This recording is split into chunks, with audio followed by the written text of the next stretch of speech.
Yep, the pick is in, boys and girls, and after much deliberation, I have finally decided on the Preservation Evoker. So in this video, I'm going to tell you what made this healer stand out over the other healers and why I'm excited to main it in Dragonflight Season 1. I've been pretty high on the Evoker since the very start, but it saw its highs and lows throughout the Dragonflight beta. There were a lot of questions regarding the spec's mid-range playstyle, its defensiveness, and overall clunky feel to its kit in general. Thankfully, these things were addressed for the most part, and I think Blizzard is delivering a fun and unique healer to the field with Dragonflight. I always thought it was a lot of fun, and with a couple of tweaks would be a really strong Mythic Plus healer. Well, those tweaks came, and while I'm not convinced it's going to be the strongest Mythic Plus healer, I do think it's going to be right there at the top. The first big change for me was when the original 25-yard range was increased to 30 yards. It might not seem like much, but for whatever reason, just adding that extra little 5 yards to our teeny tiny T-Rex healer arms all of a sudden made everyone seem to be in the right place for almost every encounter I tried. Having played every Mythic Plus dungeon a lot of times, there's only a couple of moments where I really felt the preservation range limitation hindering me, and it's certainly not enough to turn me away from the spec. The next big change for me came when Evokers got a massive defensive buff. The Obsidian Scales spell was taken from originally increasing your armor by 200% and magic damage taken reduced by 20% to just an overall flat 30% damage reduction, and the Obsidian Bulwark talent gave it an extra charge. Then the Tempered Scales passive was created to increase armor by 75% overall all the time, and this took Evoker from being, quite frankly, a joke defensively to suddenly a very tanky class and got rid of one of my biggest hesitations around it. The next big change came when Echo was made an instant cast spell. I can't stress how big of a game changer this was. The entire spec just instantly felt less clunky and more fluid with Echo becoming instant cast, as it felt like you could now make the choice of whether or not to empower a spell with Echo in the moment rather than need to plan it out ahead of time. It was just freed up so much more time to cast other abilities and throw Echoes out super liberally, and was just an absolute delight of a buff for Evokers. So those were the changes that put a promising spec over the top for me. But Preservation has a bunch of strengths that made me choose it as a main right from the very beginning.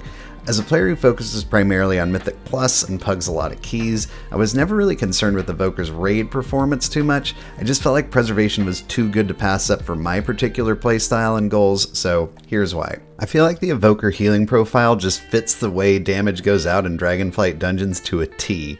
Dragonflight dungeons are very bursty in their AoE, particularly some bosses, and that's an area where Evoker excels. Dream Breath, Spirit Bloom, Rewind, Stasis all lend themselves to healing these tough AoE situations in a breeze, quite frankly, which was something a lot of the other healing specs struggled with as I tested them out in Dragonflight Mythic Plus, especially after the 40% healing nerf went out. But on Evoker, I barely even noticed the nerf. Another part of Evoker I just couldn't pass up on was the damage, which is pretty much staggering. In about 3 buttons, Evoker can easily push out AoE damage that is pretty much unheard of by most any other healing spec. Even when things get hectic, it's pretty easy to maximize your damage output without sacrificing your healing too much, which is extremely appealing in 5-man dungeons. Even with healing throughput seemingly becoming increasingly more important with the 40% health and damage increase, damage is always going to be a great thing to bring to the table, and Evoker's massive damage just goes out in such a big, fun wallop of casts that I was really drawn to it. It might be a little simple for some, but I'm down with it. Evoker's got a massive amount of utility too, with a kick, tail swipe, wing buffet, Zephyr, Bloodlust, Cauterizing Flame, an Oppressing Roar, Blessing of the Bronze, just to name a few. And post-buff, you're quite tanky, and Obsidian Scales is probably one of the better personal defensives in the game, especially from the healing role. So just overall, Evoker just brings so much to the table in a 5-man. One thing I worried about with Evoker was if the novelty would wear off and I'd find myself bored with the spec. But having played around with it a ton on beta and then on pre-patch, I'm finding that the spec has more depths than I originally thought. I do think it's pretty easy to get the basics down, and that the advanced tag is probably not really necessary and might frighten off some players that could probably play the spec just fine. But I'm finding that there is a lot more depths than I originally thought, with Echo being such an incredibly versatile spell and allowing for so many creative heal combos and ways to keep your groups alive. Comboing your spells together effectively get the most out of things like Lifebind, or putting together that perfect stasis they're keeping me really interested in the spec despite probably already putting way too many hours into it for a spec that hasn't even really come out yet. So yeah, I consider Druid pretty hard. Druid is really, really good. I even did a stream comparing the two, and yeah, Druid came out on top, and I was really, really close to picking Druid. And I do predict that Druid is likely going to be the meta healer in high-end organized groups due to just how well-rounded it is overall. It's just a spec with really no weaknesses in M+ at the moment.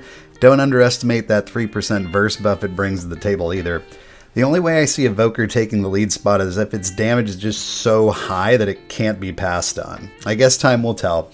As someone who's not pushing world first keys though, I'm not too concerned with it, as the spec will be more than strong enough to get me where I want to go. I really do think Druid is a lot of fun, and will more than likely be the first alt that I level, but the kicker was really just the fun of learning a new spec and seeing how far I can push myself with it. I played a lot of Druid in Shadowlands Season 4, and the Dragonflight playstyle is just so similar that I felt like I wanted to try something new. I'm also kind of a sucker for the shock and awe burstiness of Evoker's AoE damage versus the more passive ways Druid gets their damage out. Don't get me wrong, passive damage is very, very good, but sometimes you need to spread your wings and just breathe all over everything.